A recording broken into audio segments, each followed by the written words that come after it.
Welcome back to the BTS Happy Hour podcast. I'm your host, Andrea. With me as always is Morgan. Hey, what's up? The Permission to Dance on Stage online concert took place on October 24th, and just before soundcheck was going to start, Big Hit posted a notice to Weverse notifying us that V was experiencing calf pain and would not be performing the choreography during the online concert. So that was pretty surprising that happened. I don't think we knew that he might be injured or anything, but I guess it was enough that they decided he shouldn't perform all the choreo during the concert. It says that he strongly wished to participate, but the company decided to follow physician advice and minimize V's movements during the concert. And during soundcheck, you could see they had some different hair colors. Jungkook it looked like blonde hair, but then I think later we saw that it was mint green hair, and RM and J-Hope had their hair under hats. And for soundcheck, they sang Life Goes On, Telepathy, and Disease on the stage and didn't have any choreography. And V looked all right then. I mean, he was kind of walking around like normal, but this soundcheck doesn't have choreography, so it's just him like standing around singing. And so it's not clear like how severe his injury was, but during the concert he was just kind of sitting in a chair the whole time. Well, not the whole time, but for most of the songs that had dancing in them, he was like sitting in a chair and singing, which I'm sure you've seen that from other groups before. When someone's injured, like that's usually what happens, like someone's just at the side singing. Really? No, I haven't. I remember seeing that with Twice. Like there was a time like Jonghyun was not singing with them and she was just like off to the side. Okay. But I watched the concert. I know you didn't, but I was able to catch it and I enjoyed the concert.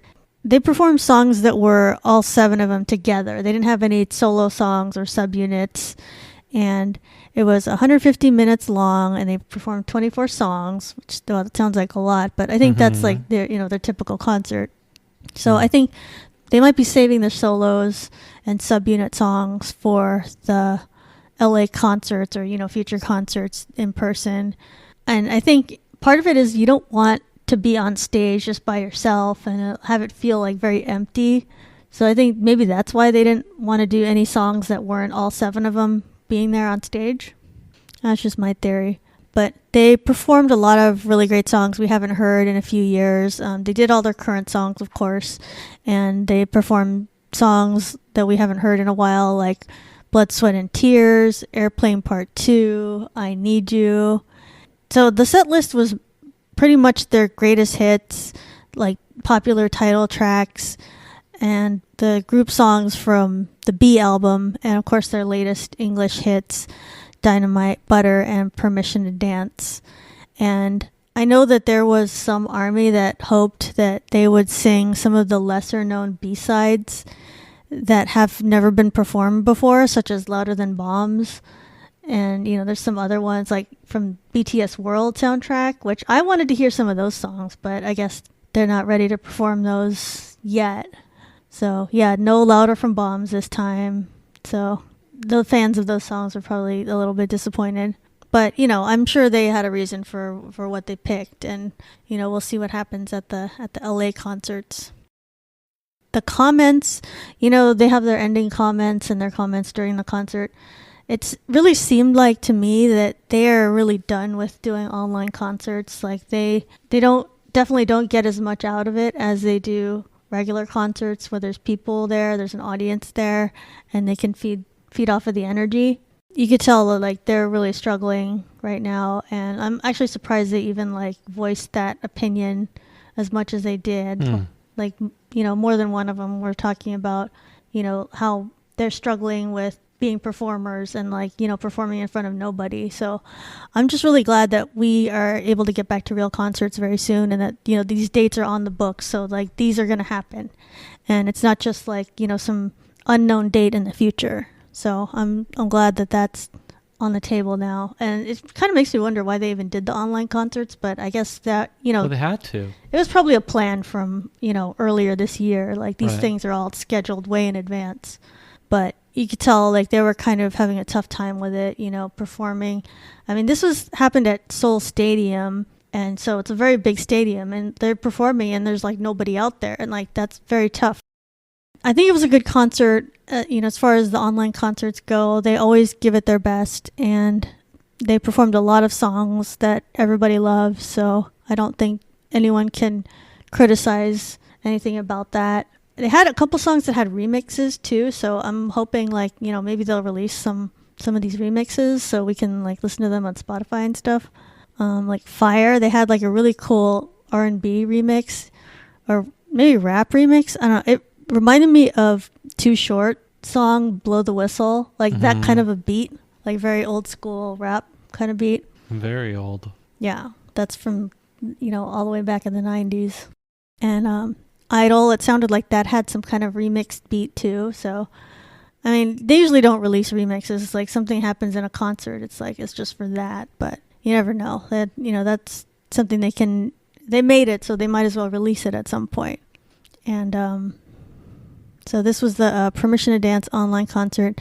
For the VCRs, they had a really fun theme. It was, remember the Butter teaser photos where they were basically criminals? They had their like mug shots. Yeah. Basically, the VCRs were about that. It's like they were criminals and they were like living their life of crime or whatever. And so the couple of videos was, them being taken to jail or whatever, and they were able to escape that because V had a paperclip hidden in his mouth, and so he was able to like pick the lock of his handcuffs.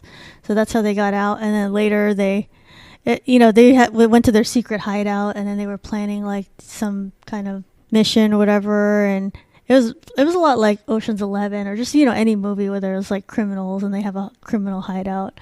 So I thought that was a really fun idea for the VCRs for the concert. So I mean, overall, it was a good concert. I think they did well for every performance, and the outfits were good, of course, and they gave us a lot of new content. But I do think it was basically a good appetizer for the real concerts that are going to happen next month, which I'm glad they're happening. So that brings me to, there's news about the upcoming LA concerts.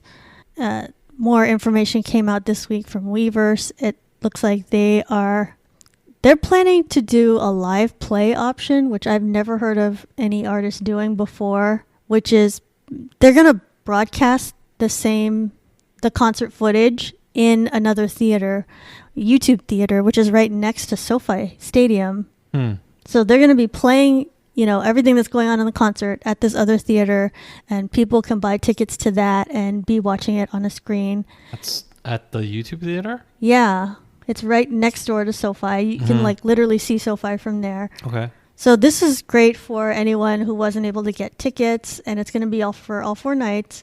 And, YouTube Theater is like a brand new theater as well, and it's very state of the art. So I'm sure the videos will be like exactly the same as what you're seeing in SoFi Stadium. So I do think that's a really good option for anyone who's in that area and wasn't able to get tickets.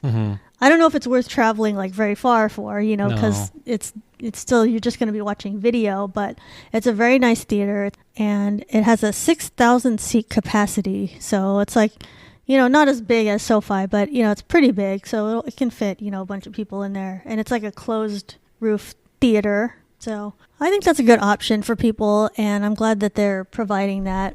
The live play ticket, they're giving these people, like anyone who buys a ticket to that, all these other benefits too, which I'm kind of jealous of because, if you're going to just the regular concert, you're not getting these benefits. But, I totally understand. You want to make the package sound better for those people. Well, they're getting to photo card giveaway. There's going to be like photo card booths, which we don't get, but they'll get that. And they also have... remember the thing that I wanted to do, the BTS photo studio? Oh, they got to do that? Yeah, they said you have a chance to do that. So I guess it's not every single person will get to do it. But it's that thing where you can see BTS's they're in a hologram and you can like take a picture with them, and it's like it's not really them, but it'll look like it in the photo. But yeah, if you Google that or look it up on Twitter, there's tons of people that did that, and it looks like so realistic. And I wanted to do that because they had that at Rose Bowl when we went that other time, but then they closed it the day we went, like before we got there. I was like, what? Yeah, that sucks. So that was kind of unfair because I totally wanted to do that, but it closed. And good news is they have that same thing for the live play ticket holders, or at least you have a chance at it. So that's not bad. And it makes sense because the YouTube theater, if it's supposed to be like, really high technology, that seems like something they would offer. And the other thing is they also said that the December 2nd concert is going to have a live stream video. So it sounds like they're going to open that up for purchase on Weaver Shop. So anybody who wants to watch that live stream, they'll be able to buy that, and it'll be like the same as buying an online concert. Same thing. And on October 18th, iHeartRadio also announced on their official Twitter that they're hosting the Jingle Ball tour. And I don't know if they announced that any sooner than that, but like we all know, Jingle Ball happens every year and it's in multiple cities, and usually it's in LA around the same time every year.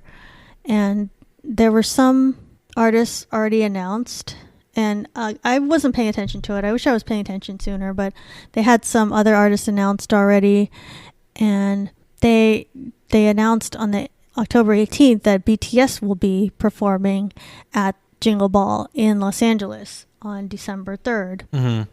And so that's so interesting because that is the day after their last concert in LA at SoFi Stadium. Right. They're there anyway. Yeah, that totally makes sense. Right. And so Jingle Ball takes place at the Forum, which is in LA also. It's not very far from SoFi Stadium. No. And they're going to be performing Dynamite and Butter. And of course, as soon as they announced this, if you check for tickets, like which is what I did once I saw it in an article. Actually, what happened was I saw someone in a local Facebook group who said, "Oh, I'm going to Jingle Ball now." This person was in a local BTS Facebook group. So I was like, wait, what? Why are you going to Jingle Ball? And I was like, oh, wait a second. Wait, then, did you want to go to Jingle Ball at that point? No, I didn't think it was realistic. But at that point, I hadn't heard that BTS was even performing there. Oh, okay. So I was like, wait, why did this person get tickets to Jingle Ball?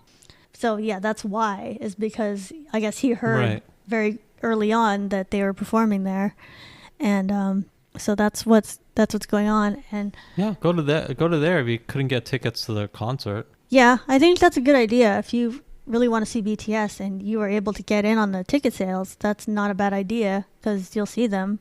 I know that once I checked the Ticketmaster link, it was like already sold out though. Because once people heard that BTS was going to be there, like, yeah, of course, all those tickets were gone. And at this point, you can only get tickets if you win a radio contest on StubHub. Or you could buy the inflated price, or you can win it from Kiss FM somehow. That's very unlikely, but yeah, I don't know if maybe it would have been a good idea to buy those tickets like ahead of time, like before knowing who the artist would be, or I don't know. Maybe. I don't even know if they had them for sale yet. I'm sure they did. Yeah, it's just, if you wanted to chance it, you could have. The problem is everybody in BTS Army was just so focused on the concerts, like the BTS concerts. They weren't even thinking about other things that they might be doing. Right. So, that's our blind spot. So we maybe if you had projected, like a good investor or something. Yeah, I should have thought of that because they're in town. Would they probably play Jingle Ball? Probably yes. It's so obvious now in hindsight. It's like, oh yeah, of course they're doing that. But yeah, so those tickets are all. Oh, they're gonna play 2 songs though. Yeah, I don't know if it's like that worth it if you're going to the concert. Right. But I mean, if you weren't going to the concert, it's way worse than the concert. But they're only playing 2 songs. They said, I don't know why they said what the set list is going to be, but they said that BTS is performing Dynamite and Butter, and they're going to go first. So they're going to open the show, and then I don't know why they said that, but maybe that's so that ARMY knows, and they're not having these like high expectations. Yeah. And like, often like BTS is going last, and then that angers ARMY because they're like waiting the whole show for BTS. Last is good though. It means you're the headliner. Last right? is good. Yeah. It means you are, the biggest artist. Right. But, for all we know, BTS decided, like, we want to go first. We want to, like, take off right after. Like, they probably want to fly right back to Korea right after that. Correct. Because they're done with their concerts. And what else was I going to say? Oh, the other thing is there's going to be a bunch of other Western artists there at Jingle Ball. So I think the other thing people are going to be looking out for is, are they going to meet up with any of these other artists? Is BTS going to like take pictures with these other people and like maybe have a conversation with them? Because we know Ed Sheeran is going to be there, and they work with Ed Sheeran on songs. And isn't that crazy that they haven't met him yet? They haven't met him yet? No, they have not met him. How? That everything has happened. They worked with him twice online. Oh, really? Yeah. So this will be the first time. They've been in the Grammys, though. They've been in the Grammys. I think they've met him. They've been in the Grammys. He wasn't in the Grammys like the past 2 years? They may not have had a reason to like stop him and talk to him or anything. Oh, I don't believe this story. They've almost certainly met him. Well, they said they haven't met him yet. Oh, they said it? Okay, then maybe they haven't. That's so weird, though. He's been to the Grammys, and they've been to the Grammys. Yeah. The last one was they were remote, though. The 2020. What about the one before that? They were there 2019. But, there's a lot of people at the Grammys.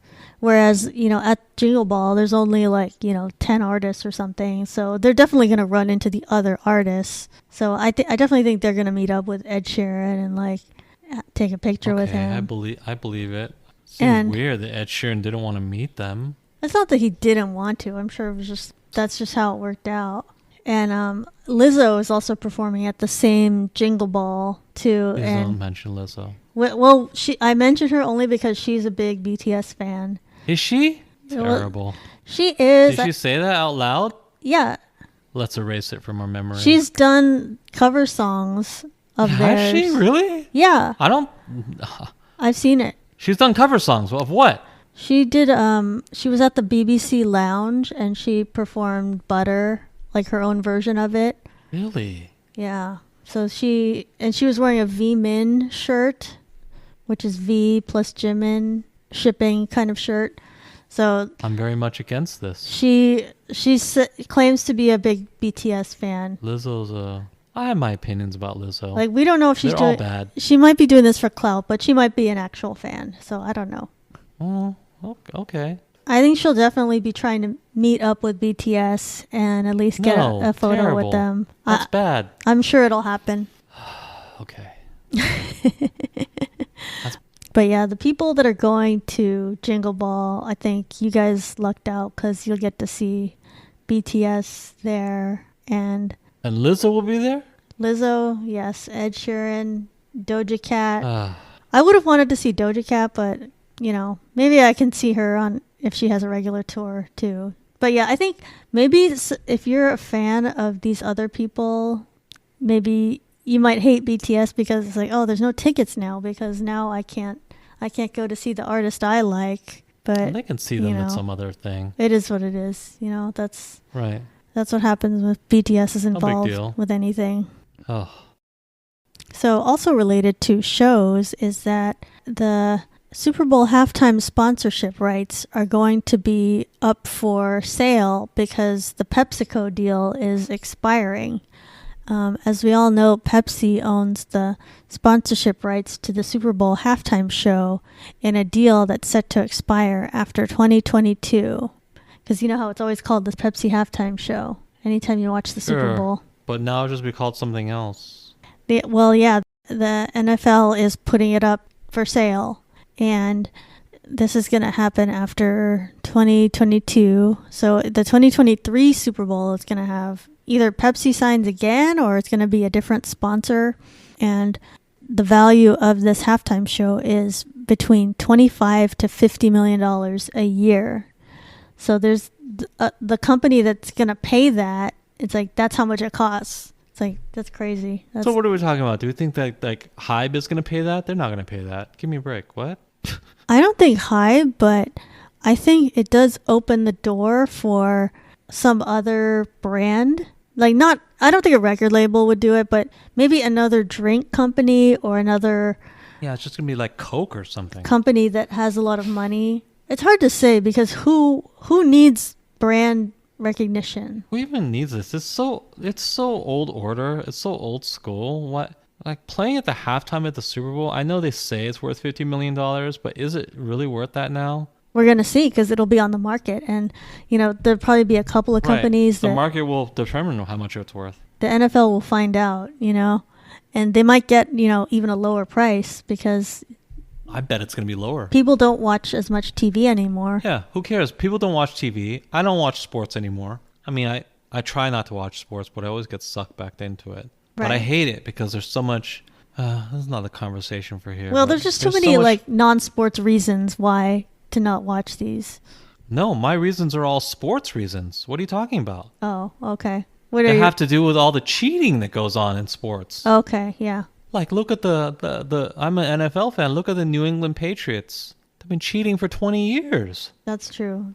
These groups... And if you're going to argue with me about that, come at me. I have all the arguments. They've been cheating for 20 years, okay?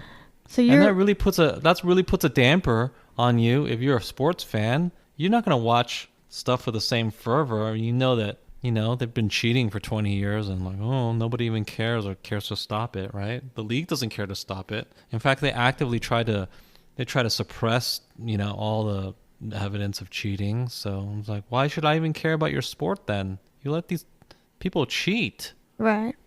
I don't care about your sport anymore. That's true. So there might be a lower price then. Were you thinking about politics? Yeah, politics too. Well, now, like sports have all these politics involved, but for me, mainly it's the cheating. Well, it's the cheating. There's censorship. There's people kneeling. There's there's a lot of catering to China. I can understand that. Oh yeah, and the NBA, it's like they cater to China. It's really depressing if you're, any reasonable human being on this earth, right? They claim to be so woke and socially conscious, but when anybody criticizes China, that person has to be fired. Yeah. You know why? Because money. Same old story. China equals money. I'm not one of these people who feels like a sports league should be socially conscious or political. I think they should kind of stay out of it. But even if you're the type of person who thinks that, they should be conscious about these things. Well, it's a rude awakening when you find out that you're a socially conscious sports league. They're not that socially conscious when it comes to China now, are they? Right. And the NFL used to be like super patriotic. And I don't even know if it is anymore since we haven't really watched football games. Do they even play like a national anthem anymore? I don't think so. I hope they do, but... Who knows? No, I'm not sure. They might not be airing that anymore. So, yeah, as far as the Super Bowl halftime show, that's going to have a new sponsor. And that just made me think about, it depends who the sponsor is. But then if it's not Pepsi, then that opens the door for all the artists who, all this time I wanted Taylor Swift to do a halftime show. But she couldn't because of Pepsi. Yeah, because she was a Coke person. She's a Coke endorser. And well, hopefully Coke gets the contract. I don't think her deal has even been... I think her deal ended like a while ago with Coke. So... It's not even an issue now. Yeah, so I don't know what her reason is, but that does open up the door for the A-list artists that aren't endorsing Pepsi. They're not going to want Taylor Swift. Well, okay, where I was going with this story is that I was hoping that a new sponsor would be chosen and be someone who would want BTS. Like, it doesn't even, no, that's not going to happen either. Like, no. They have many sponsors. No, don't hope that. Maybe one of those has a lot of money. What's the median age of a BTS fan? Like 18? I think it's higher than that. Even if it's 21, it doesn't even matter. That's too young. But young. My point was, it'll be who the sponsor is. Like, let's say Lot Duty Free is the sponsor. Like, they have a lot of money. Lot Duty Free is not going to be the sponsor. They have money, right? Yeah, they're not going to be the sponsor of the Super Bowl. Or Chill Song, or what are the other? They're not going to be the. This is an American event. It's going to be a big American company. It's going to be Coke. Yeah, probably going to either be Pepsi or Coke again. NFL will just take whoever writes the check. It's going to be Pepsi or Coke again. Okay, if it's Coke, though, not a good sign. If it's Coke, then BTS has a chance. Maybe. Because they endorse Coke. Maybe. But you know what would happen, though, I bet, is like... They'd have to be like combined with a ton of other artists. I was just going to say, I bet you anything, they would force them to be with others. Right. It would be like them plus Coldplay plus Blackpink or something. Like, you can be in there, but you have to be there with artists that appeal to people 40 to 60. Okay, what about 2023? What about BTS plus Coldplay plus Ed Sheeran? Maybe that. Like, those are all big A-list artists. I think NFL would accept that. And then BTS would be like, oh, it's a young group, And Ed Sheeran. Yeah, he's kind of like appeals to everybody, true. I saw some like industry marketing people that were saying like, oh, we think it's an up-and-coming tech company that's going to want these rights. Nah, I don't think so. Maybe. I doubt it. Oh, but the only reason why an up-and-coming tech company would want it is because they have too much money they just have money to burn. Like, you wouldn't be like the Netflix halftime show, would it? Or maybe. Or like GoDaddy halftime show. GoDaddy, that's so old. It would be like SoFi or something. Yeah, I mean they bought a stadium, so maybe they could pay for the halftime show like too. SoFi or Coinbase. Oh yeah, maybe Coinbase. Something crypto would be cool. That would be so current. Very. I'm deep into that Coinbase. The Coinbase halftime show. Coinbase, exactly. On October 18th, Coldplay announced a new remix of My Universe would be released that day, and it was called SUGA's Remix. They tweeted, "We're so grateful to SUGA for this glorious remix, a brilliant producer on top of everything else." So I think everybody was surprised that there was a remix already, and it was like so soon after the original songs came out, and we didn't even know that SUGA was working on a remix. So I think that was a really nice surprise for ARMY and Coldplayers. And like, we've never seen SUGA do a remix before. Like, we know he produces songs, but we never knew like he had this talent, because I had thought they designated other people in Big Hit to do remixes if they ever need remixes. Never done a remix? That seems implausible. No, I've never seen that. Where it was called SUGA's remix of a song. Oh, okay. But, that opens the door for the future, though. Like, they could definitely do SUGA's remixes of other songs, like past songs or, like, songs on future albums. So, since he has... Okay. Well, did you like his remix? That ability. Yeah, I liked it. Okay. It was very, like, upbeat and kind of, like... Was it better than the original, though? I play the original more, but I think this was a good version. It's like a club mix. It's kind of like it reminded a lot of people like the Beat to Dynamite Tropical remix. So I think it has a very like daytime Vegas pool party kind of vibe, just like a tropical remix. So it was similar to that. So I think it shows just how versatile a lot of the BTS members are in the group, and then they have all this talent for producing and mixing songs, especially with the rap line, and I think that's great, and it's like definitely added it to all my playlists, and I thought it was a very nice surprise. And then when I was looking at Coldplay's social media this week, and then in other places, Coldplay has started selling tickets to their world tour in 2022. I saw that. I'm kind of interested in it. Oh yeah?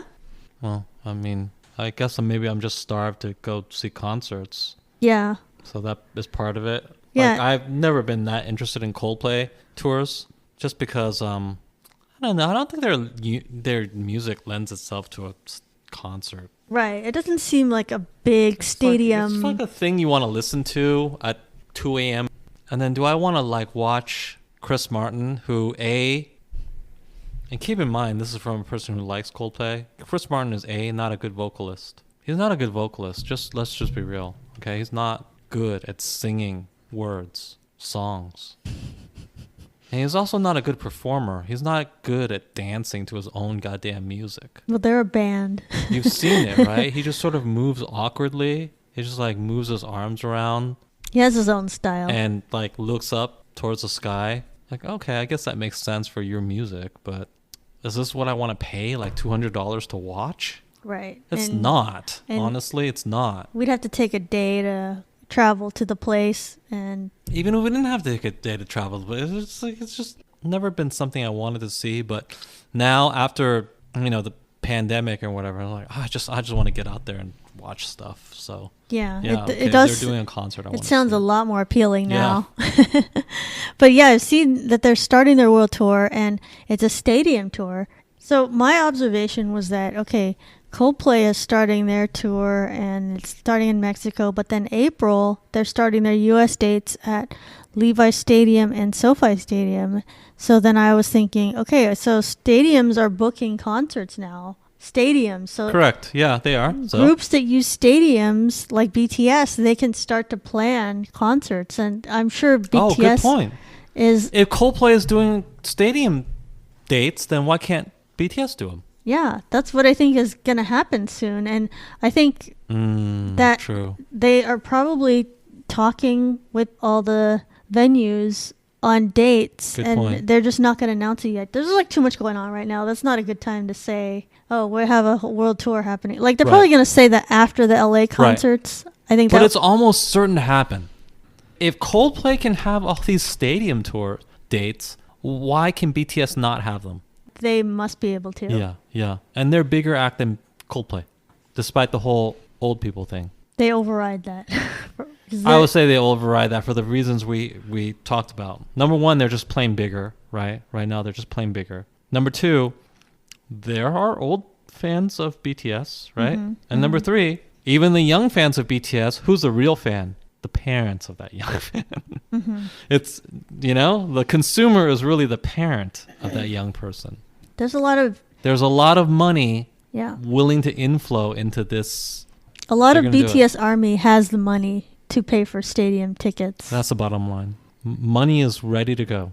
So I think that's going to be coming soon. So if we're going to hear an announcement, I think. Don't overpay for tickets to these 4 LA dates. Yeah. Because stadium tours are coming. I bet you after that, they're going to announce more dates. They're going to be like, 10 or 20 dates that they're going to announce. Absolutely. I definitely think that's what's going to happen. On October 18th, American media outlet The Direct reported that BTS Friends, sung by Jimin and V, will be included on the Eternals OST, or as we call it here, the Eternals soundtrack. The following day, Walt Disney Company Korea confirmed that Friends from Map of the Soul 7 is going to be included in the film. So Friends, as you know, was a B-side track to Map of the Soul 7, which was released on February 2020. And the song is about the friendship between V and Jimin and is written, composed, and produced by Jimin. So the song is about friendship, and now we know that it's confirmed the song is going to be included on the Eternals soundtrack, and it's being played in a specific scene. So I think that's a really good accomplishment for BTS because they've never been on a soundtrack of an American movie before that I've heard of. So the first movie they're going to be on the soundtrack for Eternals? Mm-hmm. Mm-hmm. Oh. And the Eternals comes out November 5th. So I guess they're talking about preliminary that's unfortunate. Things. Why?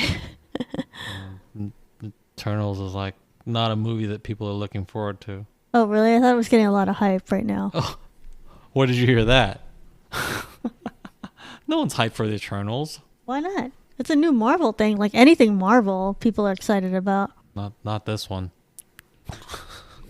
I'm reading the description of it. It says Eternals is based on a comic book series created... Listen, I've read comics in my life. I know this is not a hot property. What Jack Kirby wrote it, though. He's like the OG. He worked with... You don't even know what Jack What's Kirby his name? is. You don't even know his name. You just read that recently in a thing. I know that Jack Kirby is like... He came up with like the pivotal characters in Marvel. Yes, he did. But this is one of those minor things that sucked. He just like wrote Eternals and was like, whatever. Well, let's just put it this way. Even the greats in comic book history, they came up with like some bad properties, right? Right? Nobody came up with 100% winners. Right. Eternals is one of those non-winners. Well, I've wondered why I never heard of it before, like this movie. Like it wasn't like that popular in the comics, I guess. Not at all. But I think the reason that they chose BTS is like, number one, okay, BTS is really popular. It's just like a very multicultural property. Yeah. That's one reason. And like this Eternals has a Korean actor, Ma Dong-suk, who's going to play Gilgamesh. So I think they decided like, let's tie in more Korean artists with this. Maybe. It'll make sense with the soundtrack and with the actors. It's a much more multicultural property. What is the premise of the Eternals? They're like super advanced aliens who have observed Earth for a while. Right, like they know what's going on. Yeah, and then they're kind of detached from it. But now they're stepping in because it's like gotten so bad, right? Whatever's happening on Earth. Marvel is just on a dark path of non-profitability until they have to just pay Robert Downey Jr. to come back. Well, I think they're just paying for like too many things right now. Like they're having too many spin-offs. Basically, we are just they're just gonna have a bunch of crappy films, and I include Shang-Chi in that group. I include Eternals in that group. I include female Thor in that group, and they're just gonna like put out a bunch of crappy films, and then realize that we just gotta pay Robert Downey Jr. to come back as Iron Man. That's what's gonna happen. He's just gonna have to come back. Well, you don't think the people in this Eternals are gonna carry it? No, I don't. They got Angelina Jolie, Salma Hayek, Kumail Nanjiani, Richard Madden. I know exactly who's in it. Gemma I know Chan. None of them are gonna carry it. Give Robert Downey Jr. $60 million, $60 to $80 million to come back. He said he's done though, and Iron Man's dead, isn't he? Spoiler alert, I didn't watch it, but I heard that's what happened. Lots of people say they're done, but you just keep adding dollars to the offer, and you'd be surprised how not done they are. Well, what about Scarlett Johansson? Like, they ripped her off, right, with her contract. But she wouldn't come back either. But she's not the draw that Robert Downey Jr. No, is. she's not. But I'm just saying, maybe she has, like, reason to not come back. Oh, she's not coming back. Who cares if she comes back, though? Robert Downey Jr. needs to come back as Iron Man. He just needs enough money. Just pay him. Just pay him. They're gonna pay him. It's gonna be a gigantic goddamn check, and he's gonna come back. Listen, is he doing anything that is making like $60 to $80 million right now? No, I don't know what else he's even not. doing. He's not. So it's not like this is it's a marriage made in heaven. And I know he doesn't want to play Iron Man for like the 9th and 10th time. It probably gets boring. I'm sure it does. And you know what? Most of that time he was just playing himself. But if they're going to pay you $60 million, just go do it, man. Yeah. That's what's going to happen. But back to how's this K-pop related? So it's a multicultural film. The BTS is on the soundtrack now. I'm just surprised this is the first time a movie has said, let's put BTS on the soundtrack. Because it seems like that would be such an easy way to get, ARMY, there's like millions of people to watch your movie. Keep in mind, Hollywood is so behind. Yeah. Like, no one thought of this already. They're so behind. Yeah, that's true. And it's not going to save the film either. It won't save it, but no. I think it will help. And some people will watch it just because of BTS. They will buy the soundtrack. Even though you can get the soundtrack from Map of the Soul 7, the Friends. We've all heard it. No, that's not going to save the It's a great song. And I do think it's good that they recognized BTS, and especially this one song, which is one of my favorites from Map of the Soul 7. Oh, also Lizzo is on the soundtrack. Please don't talk about coincidentally. Lizzo. Please, no. So in a surprise move, BTS is exiting its deal with Sony Music's Columbia Records and Orchard Distribution to partner with Universal Music Group. They have a licensing deal that will be with UMG's Geffen division. So that's David Geffen, the David Geffen. Yeah, the one who owns yachts. The supervillain. People think he's like an evil mastermind. So BTS is entering into a deal with Universal Music Group. It says that HYBE was on only a month-to-month deal with Sony. Interesting. Like, I never heard of that month-to-month type of a contract other than like rent. You know, right. Nobody does that unless even rent. It's usually like a year-long lease. Yeah. So the move to UMG is expected to go into effect December 1st. So that means after that, then they are using UMG for the distribution in the US. And it says that... What does distribution... Does that even matter anymore, though? Everything's digital. I guess it matters for physical sales. But who really even... Does it really even make a difference? I think it does, because a lot of people were saying Columbia didn't do a good job with this distribution in the time that HYBE was working with them. So since 2018, it sounded like they didn't really help with, you know, the radio play and the sales. Like they did like kind of the minimal effort. I see. And we know that the Columbia president, Ron Perry, he, like for a short time there, it looked like he was really interested in BTS. And like, he helped write a song. Yeah, exactly. His name was on the songwriter's credits for Butter. Yeah. So it seemed like, wow. And that was a good song. He was very interested in BTS and wanting them to succeed. But I guess that's not the case, because apparently he didn't even meet with HYBE. He didn't meet with BTS. Oh, wow. He didn't forge that personal connection. Right. Which they really value that in Korea. Like, you know, having business relationships with people you trust and that you get to know. Mm-hmm. Like, he didn't even bother to like meet them. Oh wow! So that's interesting dirt. I think that's a pretty bad sign, because like, why would you do that? Like, wouldn't you know the partners you're working with, like what their style is? Like, I think he really dropped the ball on that. And I know it could be that like, okay, maybe they were planning to move to UMG all along because they're just better or whatever. But I think Ron Perry and Columbia really failed there in trying to hold on to HYBE. Because, you know, that is like sure money. Like, you don't want to lose BTS. Like, that's such a bad business move. Like, why didn't you just make a little bit more effort? All you had to do was like go to Korea and, you know, meet up with them. That's all you had to do. I mean, I don't feel bad for him. He's that guy. Well, are you sure? Maybe he did make some effort, and just the business calculus made more sense for HYBE to move on. I saw it. Here's the thing. He helped write the song, right? Mm-hmm. And he's not an idiot. He must know that BTS is a hot property. Yeah, I wouldn't think so. He probably tried to cultivate a good relationship with them, and maybe just HYBE, they got a better offer. I do see. I'm not gonna just like what I'm saying is I'm not gonna just say, oh, Ron Perry is just a stupid idiot and he didn't try. My guess is he tried. Yeah, maybe he did what he could do, but there was like they got a better offer. Other factors. Yeah, they got a better offer. And I'm seeing also that Bang PD and Scooter Braun, they have a very good relationship with the UMG CEO. Yeah, okay. There you go. It's like they already know that guy. They're like, oh, yeah, we really want to do business with you. Like, probably that was a big factor. Yeah, it may not be negligence on Ron Perry's part. They just had a better offer, and they were looking to get to that other place.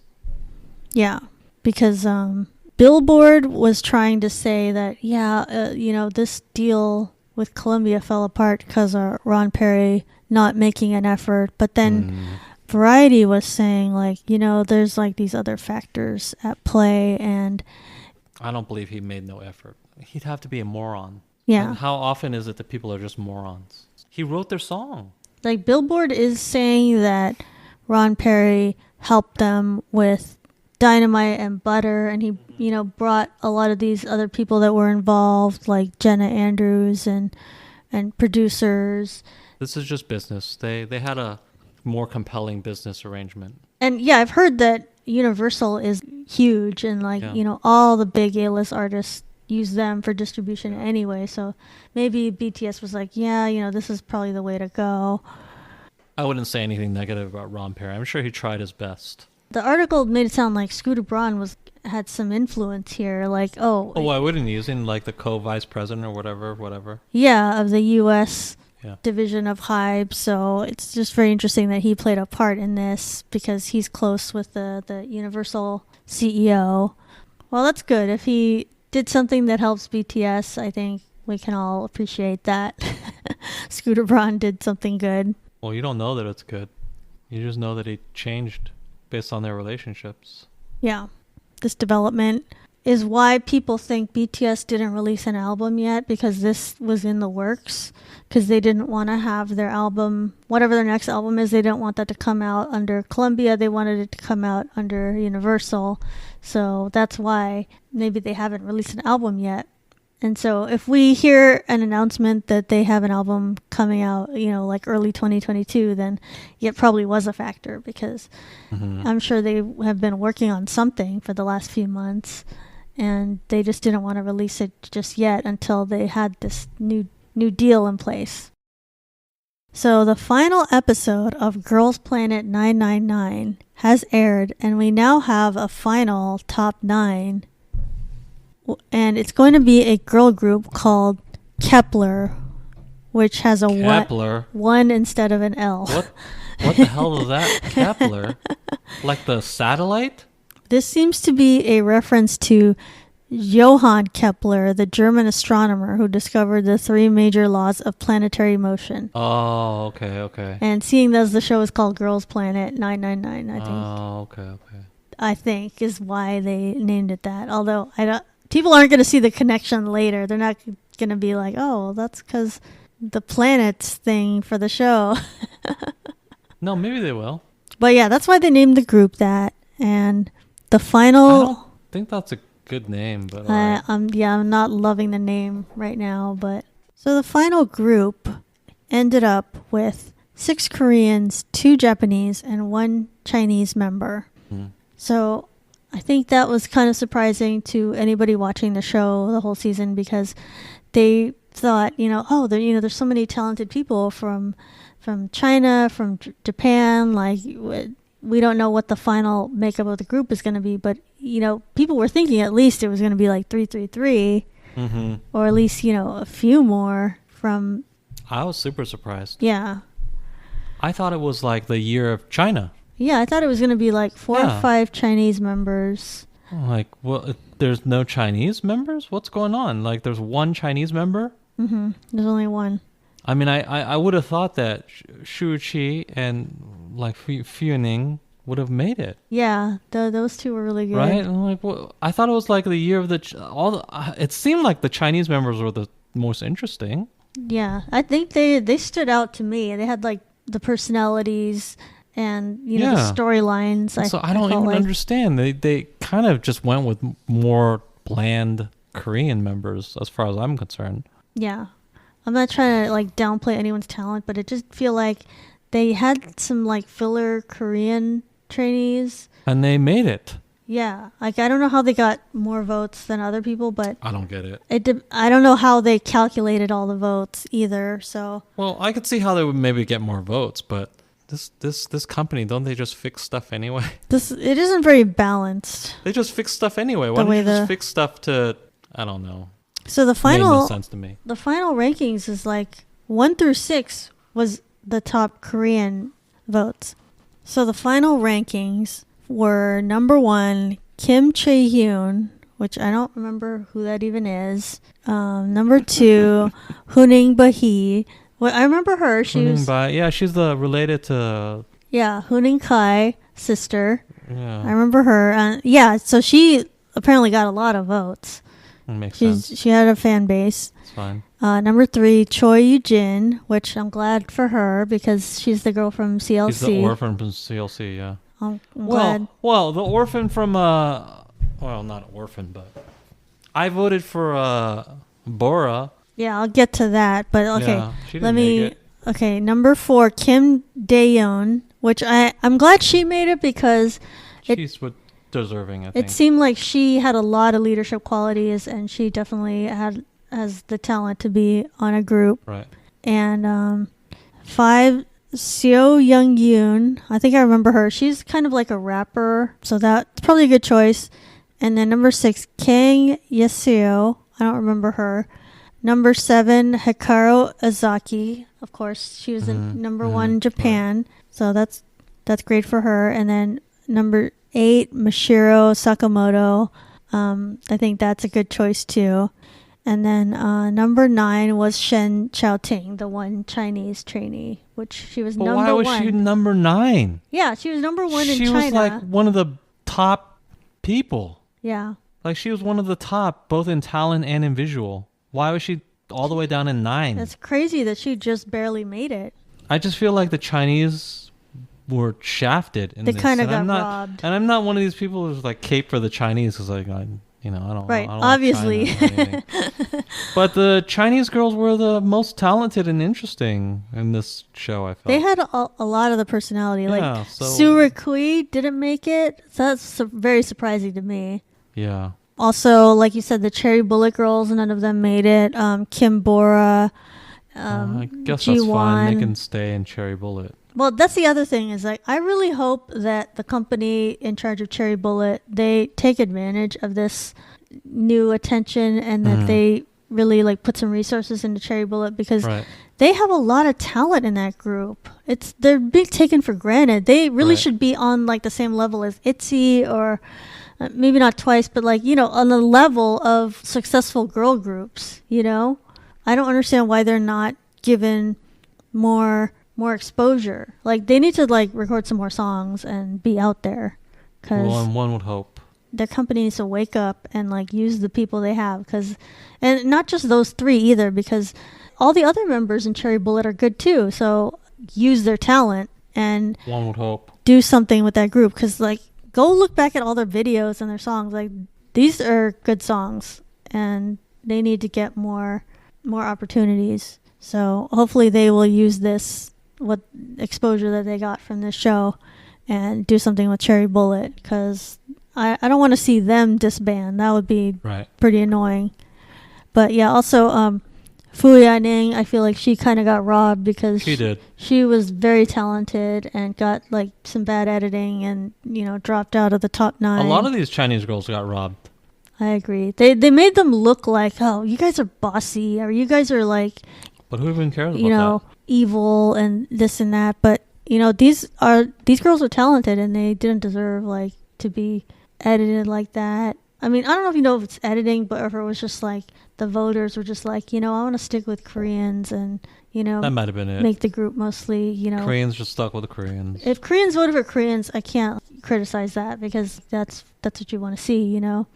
I also think that Mnet had some shady editing for some of these people. Like they didn't give everybody like the equal chance, and of course that's what you can expect with a reality show. It's not going to be fair for everybody, but at the same time it's like, okay, I wanted to see certain people in this group because that would have made the group better.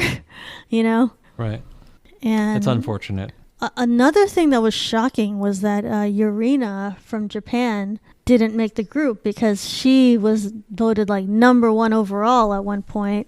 And that is shocking. She just like wasn't even in the top 9 at all. It's just a crappy group. I'll be honest with you. What do you think will happen once they debut? Do you think they have a... I don't even care. They'll probably have some success. They'll have a couple of songs, I'm sure.